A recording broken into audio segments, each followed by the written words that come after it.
While he was a student at Yale University, Victor Moscosco studied color theory under artist Joseph Albers, who created the most influential and far-reaching art education programs of the 20th century.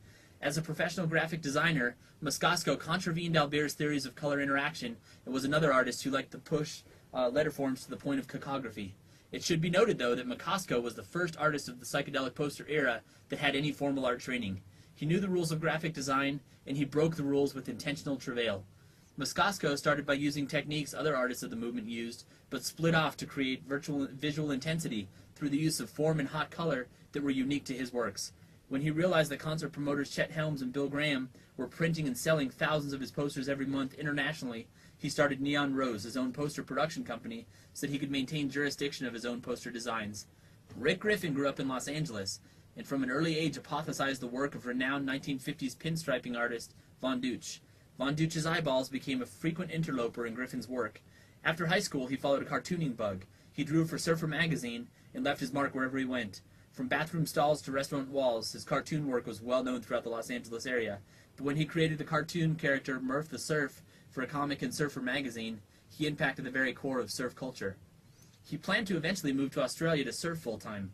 He abandoned those plans because once, while he was hitchhiking in California, he was picked up by a guy in a 1956 Ford. The specific details of what happened are unknown, but the driver purposely spun the vehicle out of control and crashed. He left Griffin comatose by the side of the road and drove off. Griffin survived, but the scars left on the left side of his face were with him the rest of his life. This was almost a foreshadowing of the 1991 motorcycle accident that would take his life. He met Ida Pifferlil soon after the first accident, and she became his muse. They frequented record stores, and as she tells it, from the moment he woke up to the moment he went to bed, he'd listen to music and draw. Griffin tended to miss deadlines as he obsessively chased perfection. Another poster artist, Randy Tootin, recalled Griffin's drive towards perfection, but also noted that he seemed to have an equally obsessive drive towards destruction. Rick had more demons than all of us put together, he once said. In a strange coincidence, the final drawing Griffin completed was an image of himself ascending into heaven, armed with a Bible, pen, and ink. His psychedelic posters were saturated with Old West imagery, bold color combinations, and highly decorative writing like the text that would always be affiliated with Jimi Hendrix. Griffin believed that the text itself was art, and should stand alone. But consumption had gotten the best of all involved. Many naive young kids flooded Haight-Ashbury. The neighborhood became overcrowded, drug use and theft ran rampant. This is a time period when marijuana got the nickname the gateway drug. Many hippies who had used marijuana early on in the movement moved on to other harder drugs. The drugs that had been used to expand the mind and state of consciousness now became drugs needed to face everyday life. The overall feel of the hippie movement metamorphosed quickly. Under the oppressive, appropriate actions of the government, peaceful protests were no longer effective.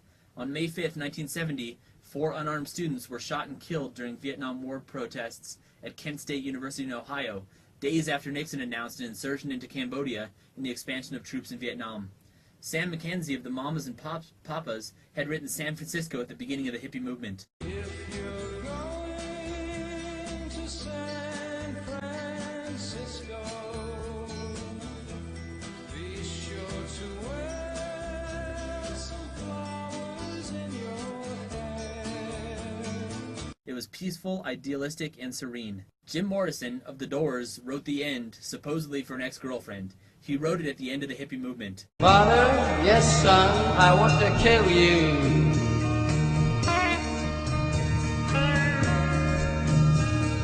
Mother, I want to.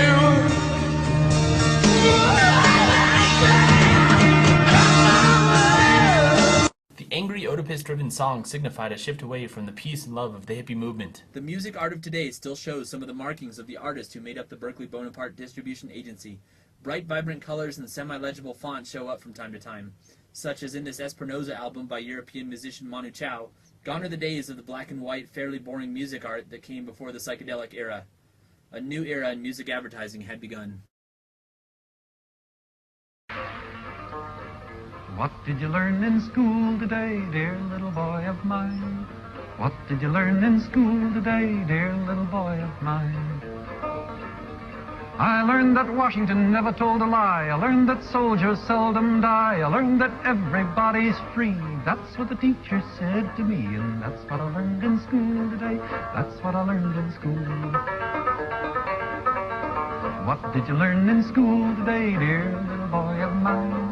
What did you learn in school today, dear little boy of mine? I learned that policemen are my friends. I learned that justice never ends. I learned that murderers die for the crimes, even if we make a mistake sometime. And that's what I learned in school today. That's what I learned in school. What did you learn in school today, dear little boy of mine? What did you learn in school today, dear little boy of mine? I learned our government must be strong. It's always right and never wrong. Our leaders are the finest men, and we elect them again and again. And that's what I learned in school today. That's what I learned in school. What did you learn in school today, dear little boy of mine? What did you learn in school today, dear little boy of mine? I learned that war is not so bad. I learned about the great ones we have had. We fought in Germany and in France, and someday I might get my chance. And that's what I learned in school today. That's what I learned in school.